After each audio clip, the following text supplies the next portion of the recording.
Mes chers compatriotes, demain 4 avril 2025,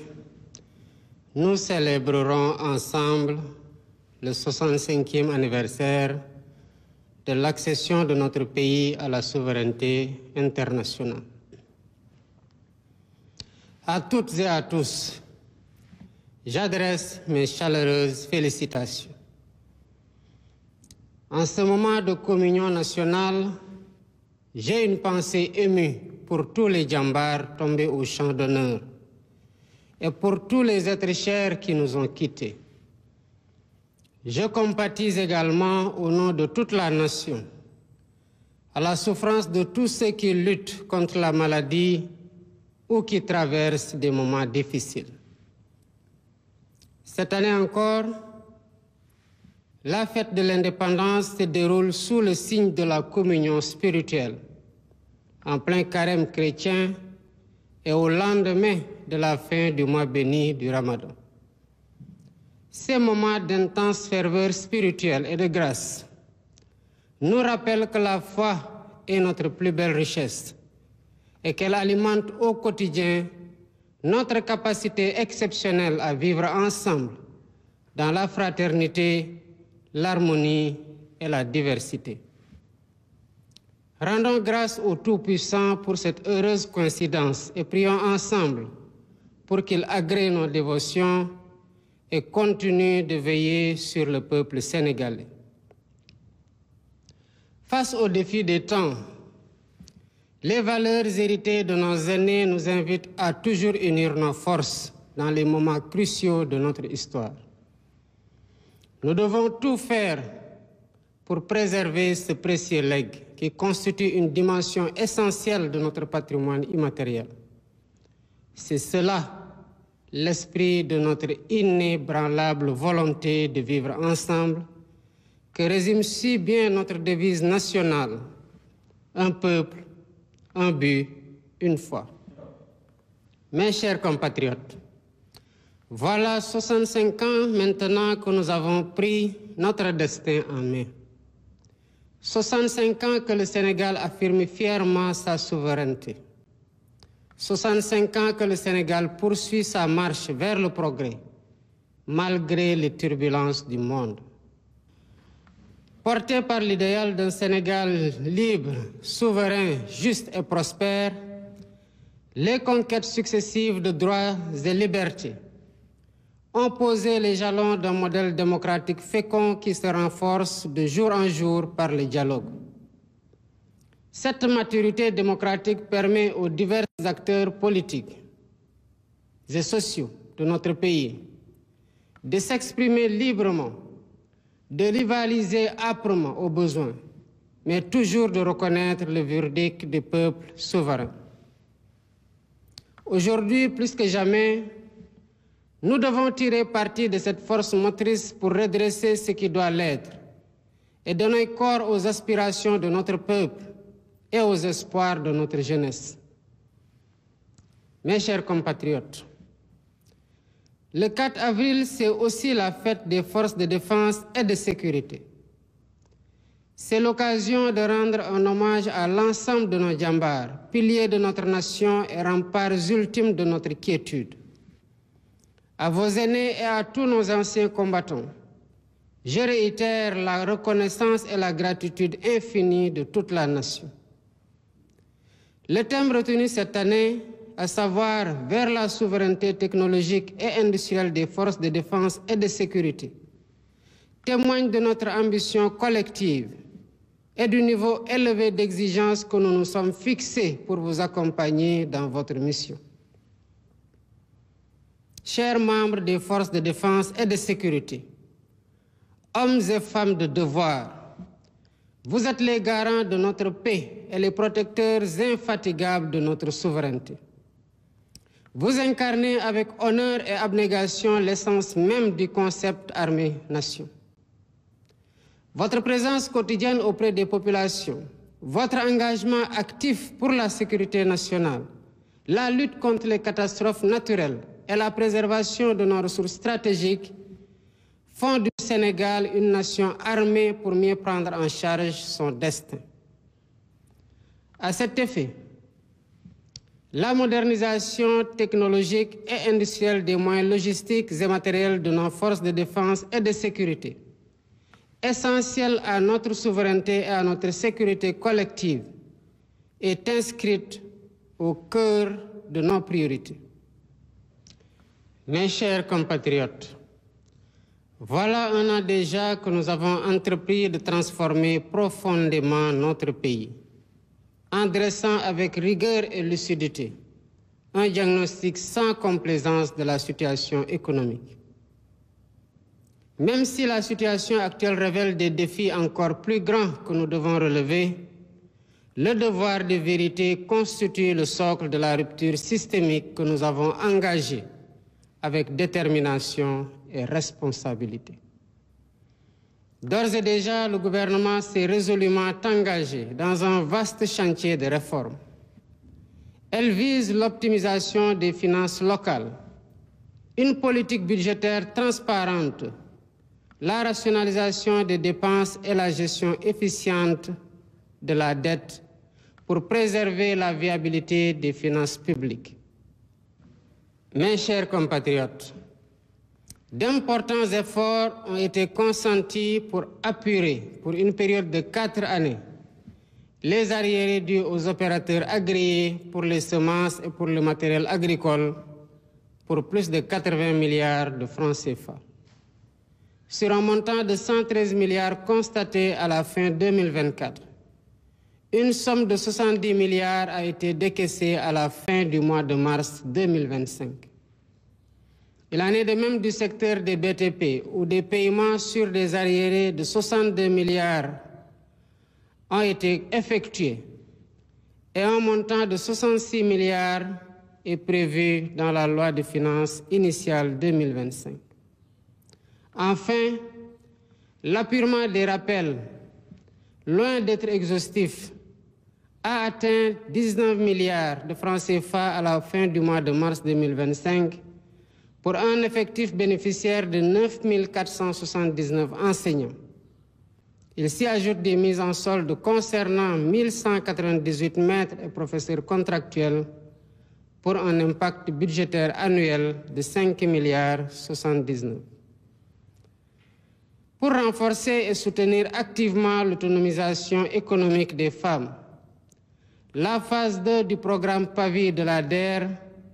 avec une dotation d'un montant de 107 milliards, sera lancée dans les prochains jours. Elle sera couplée à un vaste programme innovant de 3 000 fermes intégrées sur une superficie globale de 15 000 hectares,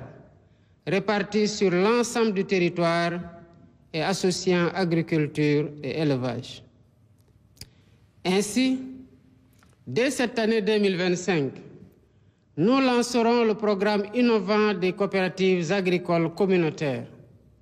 structure destinée à renforcer les capacités de production des agriculteurs et éleveurs, notamment des jeunes et des femmes, et à favoriser leur accès au marché. Ces avancées réalisées malgré les contraintes budgétaires sont le socle de perspectives ambitieuses. Mes chers compatriotes, dans ce contexte marqué par la rareté des ressources, seule la discipline budgétaire, qui n'est pas négociable, nous permettra d'engager avec confiance le redressement indispensable de nos comptes publics. Le basculement intégral très prochain dans le système intégré de gestion de l'information financière permettra également de renforcer l'intégrité des opérations budgétaires et financières et le suivi strict du patrimoine de l'État. Cette stratégie se traduit par nos efforts constants pour alléger concrètement le coût de la vie, avec la baisse continue des prix des denrées de première nécessité, tout en préservant la qualité de vie des Sénégalais en matière de santé et d'environnement.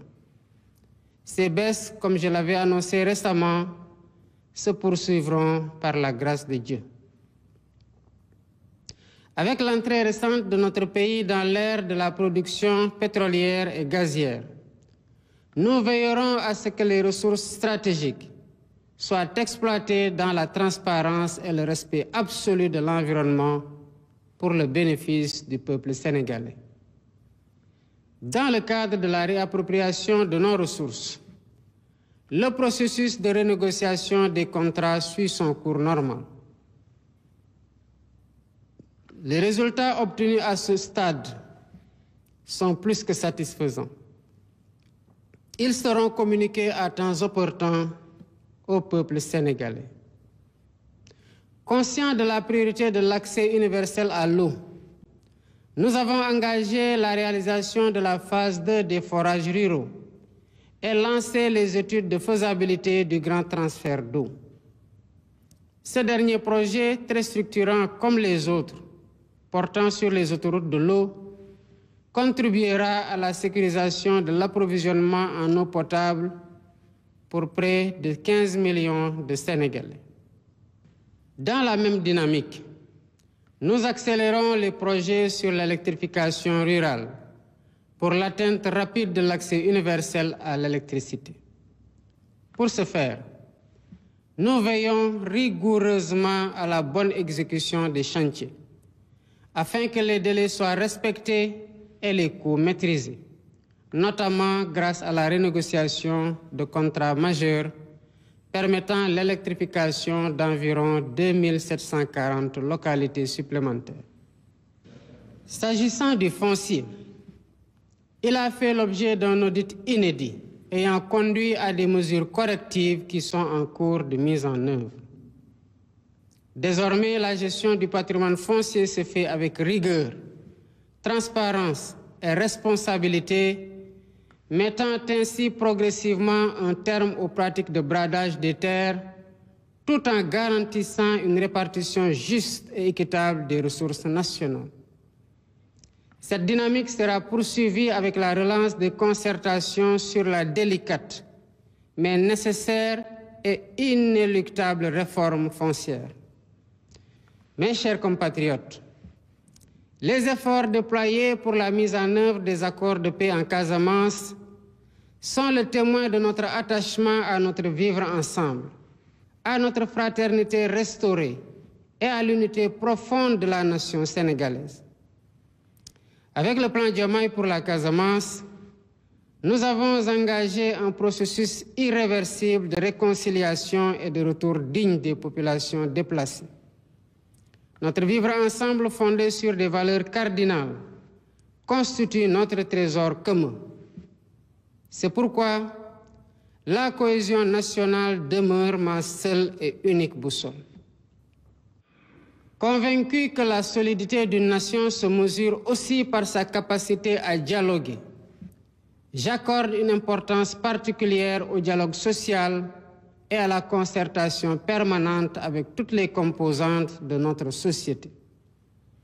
C'est pourquoi j'ai récemment instruit le Premier ministre, M. Ousmane Sonko, d'organiser la grande concertation nationale avec les partenaires sociaux, avec les autorités religieuses et coutumières, la société civile, le secteur privé et l'ensemble des forces vives de la nation. Nous poursuivons sans relâche cette démarche participative et inclusive. Ainsi, nous matérialisons notre engagement à garantir une cohésion nationale toujours renforcée, fondement indispensable du Sénégal juste, solidaire et prospère auquel nous aspirons tous. Il me plaît ainsi d'informer le peuple sénégalais que les lois sur la transparence sont finalisées et mises dans le circuit pour leur examen prochain en Conseil des ministres. Par ailleurs, les travaux du comité ad hoc chargé de la mise en œuvre des consensus issus des assises de la justice se poursuivent sereinement. À ce jour, le projet de loi organique relatif à la Cour constitutionnelle, le projet de révision de la Constitution, le projet de loi organique relatif au Conseil supérieur de la magistrature, ainsi que les décrets d'application y afférents, ont été finalisés et transmis pour validation. Les textes consacrant le juge des libertés et de la détention, ainsi que les modifications du Code pénal et du Code de procédure pénale pour ce qui concerne, entre autres, les retours de parquet, suivront bientôt. Dans le sillage des concertations, j'annonce que le thème de la prochaine journée nationale du dialogue portera sur le système politique. Le projet de terme de référence déjà finalisé sera transmis dans les meilleurs délais à toutes les parties prenantes pour amendements et contributions pour une meilleure préparation des travaux. Mes chers compatriotes, l'état des finances publiques de notre pays, tel que révélé par l'audit effectué, nous impose de compter d'abord sur nous-mêmes pour redresser la situation. Nous en sommes bien capables et nous le réussirons avec la mobilisation de toutes et de tous. En effet, l'histoire des nations nous enseigne que le chemin du développement nécessite des sacrifices collectivement consentis afin que des lendemains meilleurs puissent advenir. J'appelle donc chacune et chacun à faire preuve de résilience, de solidarité active et d'engagement patriotique face aux défis nombreux et complexes qui se dressent sur notre chemin. Regarder dans la même direction, celle du proche avenir de nos enfants doit être l'horizon fédérateur de toutes nos énergies. Ensemble, forts de notre unité et de notre détermination, nous bâtirons le Sénégal juste et prospère auquel nous aspirons. Vive le Sénégal souverain, vive l'Afrique unie et debout. Bonne fête de l'indépendance à toutes et à tous. Mbokki Sénégal, ëllëg ñeenti fan ci weeru avril dinañu génn wane suñu mbégte ci bu ñu moomee suñu bopp juróom benn fukki at ak juróom a ngi nii. may xalaat di ñaanal ñépp ñi nga xamante ne wane woon nañu ceeg taxawaayu njàmbaar pour Sénégal moom boppam, waaye di xalaat tamit ñépp ñi nga xamante ne ñoo yore kaaraange réew mi di soldaar yi wàcc liggéey ci défendre indépendance boobu ak fépp fu ñu ko mën defee. di xalaat tamit ñépp ñi nga xamante ne feebar nañu wala boog ñu nekk ci jafe-jafe yi nga xamante ne feet bi fekk na leen ci. yàlla may ñu nag xéewal ci at wii mu ànd ak weer woo xamante ne weeru woor la ci chrétien yi, waaye yu tamit ñuy door a génn ci weeru koor ci jullit yi. muy wane ne Sénégal li suñu doole mooy gëm-gëm, moo ñuy jox muñ gi war, waaye moo ñuy jox muñalante gu war suñu diggante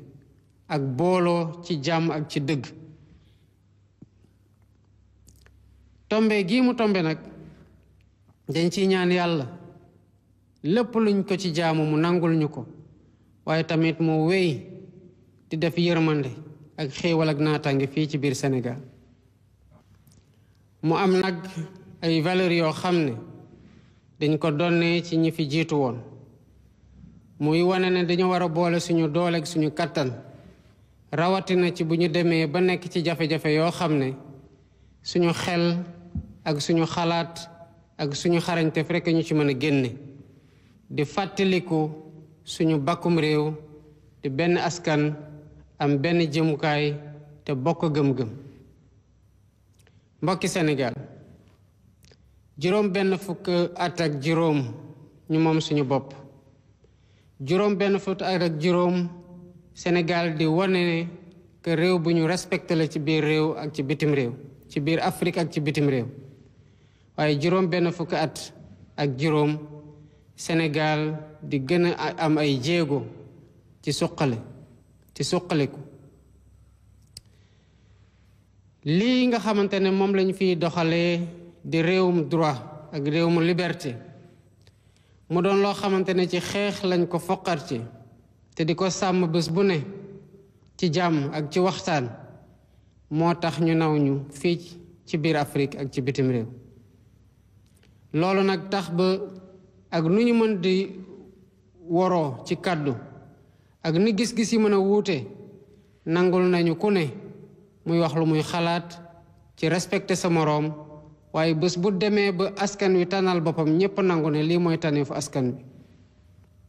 loolu moo war a nekk fu ñuy jëlee suñu doole loolu moo war a nekk suñu weeruwaay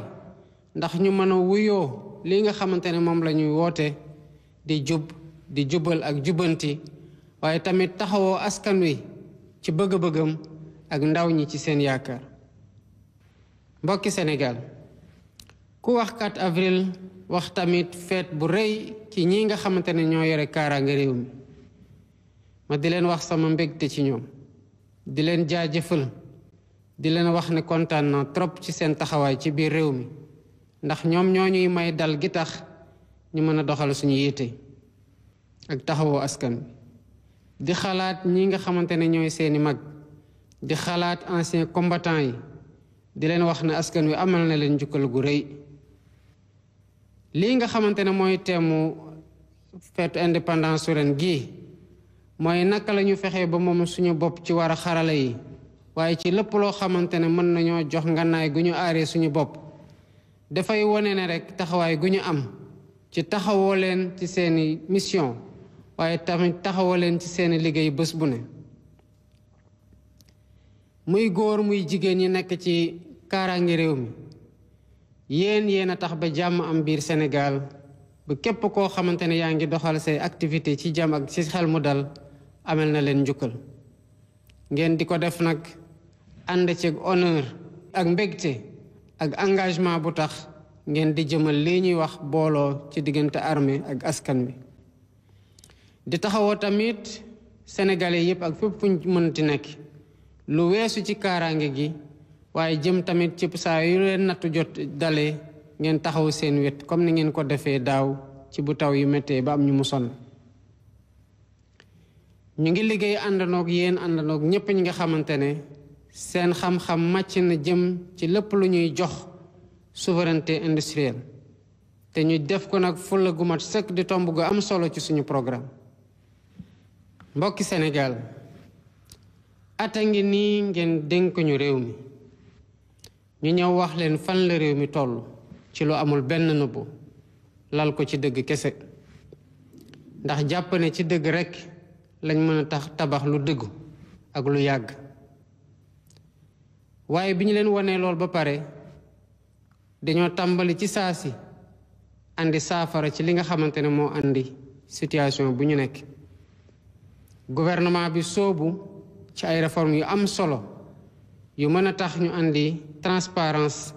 ci ni ñuy gérer finance publique Sénégal mbokki Sénégal waaye ni mbir mi métti terewuñoo jëf pour taxaw askan wi ci ni ñu leen war a taxaw doore ko daaw ci bi ñu ñëwee fekk ñeenti at yoo xam ne ñii nekkoon opérateur agréé ci semence ak matériel agricole ñu fay leen ñeenti at ci leen nguur gi yorewoon waaye tamit taxawoo secteur BTP bi ci seen arriéré yi waaye tamit fexe ba at gii di ñëw ñu am lu ñu leen nattal pour mën lañ ko fayee taxaw tamit lépp loo xamante ne ay rappel la te ñu amel ko jàngalekat yi dugal ci xaalis yu bari waaye fexe tamit ba lu mat daanaka fukki junni ci ñoom doon ñoo xamante ne dina leen laal waaye ci at yi rekk ñu jël junni ak téeméer ak juróom ñeent fukk yu teg dugal leen ci mise en solde terewu ñoo tamit taxawoo jigéen ñi fas yéene lancé ci fan yii di ñëw ci lu mat téeméeri milliards ak juróom-ñett lii programme bi nga xamante ne noonu la ñuy financé ndaw ñi ak jigéen ñi war ko boole nag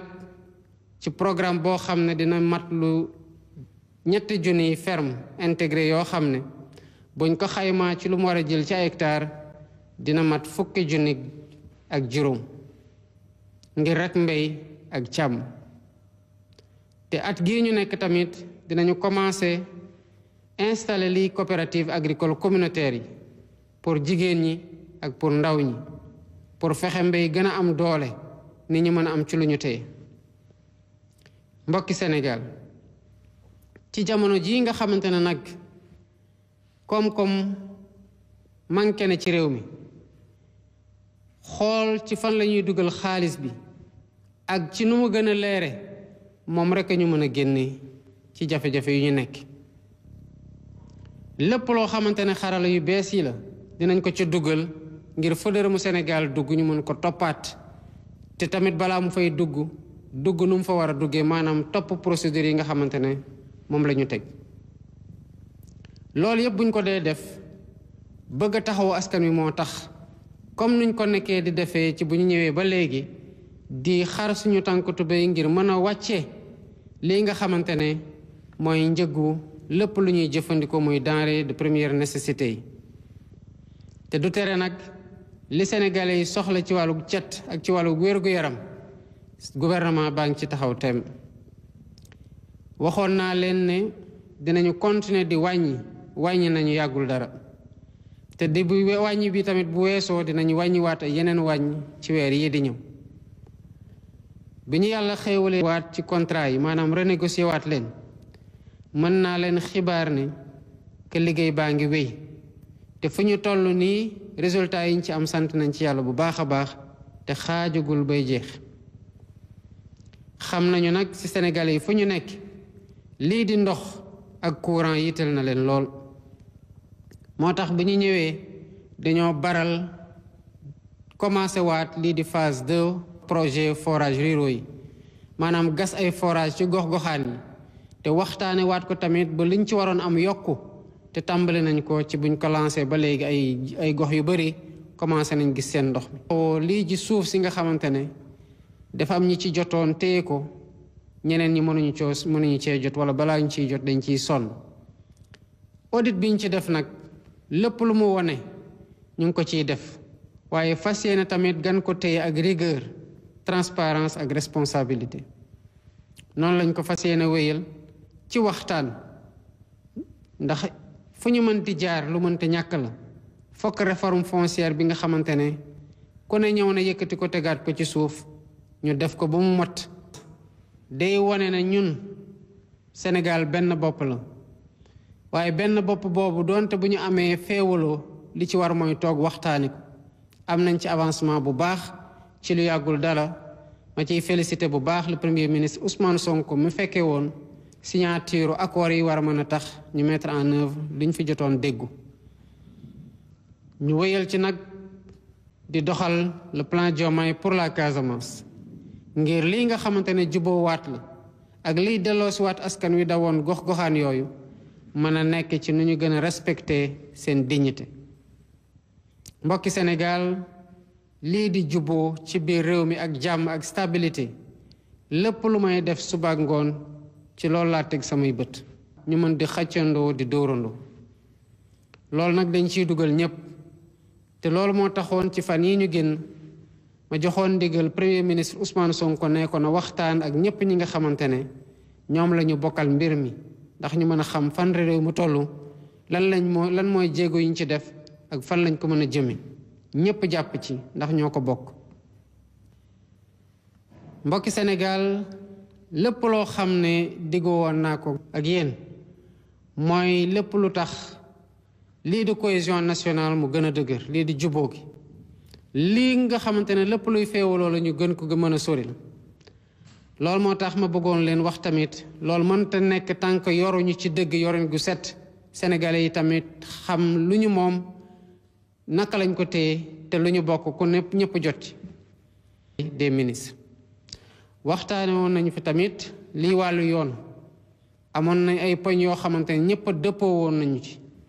ma tegoon ci comité boo xamante ne mu ngi ciy liggéey mën naa leen tamit xibaaral ne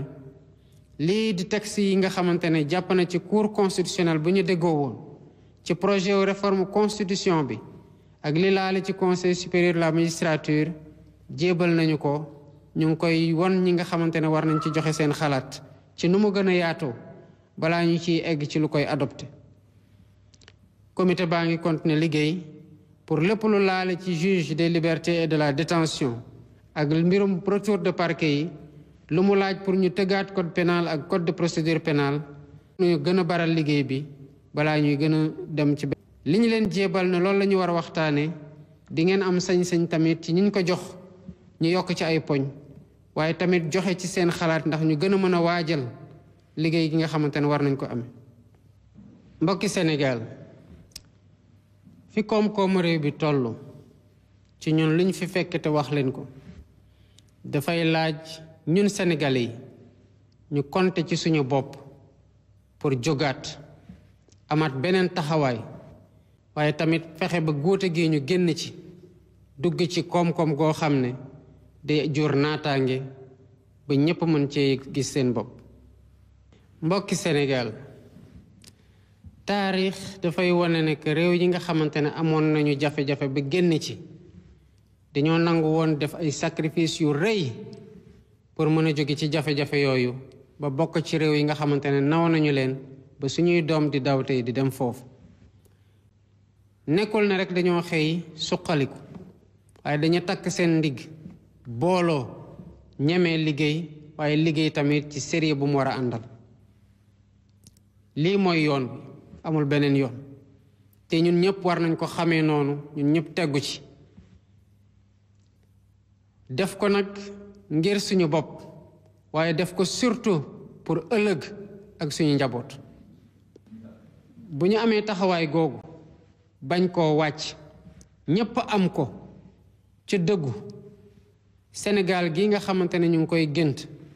muy Sénégalu naataange muy Sénégal gu yoon dox muy Sénégalu jàmm dinañ ko matal bu soobee Yàlla. kon jërëjëf askanu Sénégal maa ngi leen di ñaanal feetu indépendance su jàmm di ko ñaanal ñépp ñi nga xamante ne ñu ngi xool ci Sénégal. asalaamaaleykum wa rahmatullah.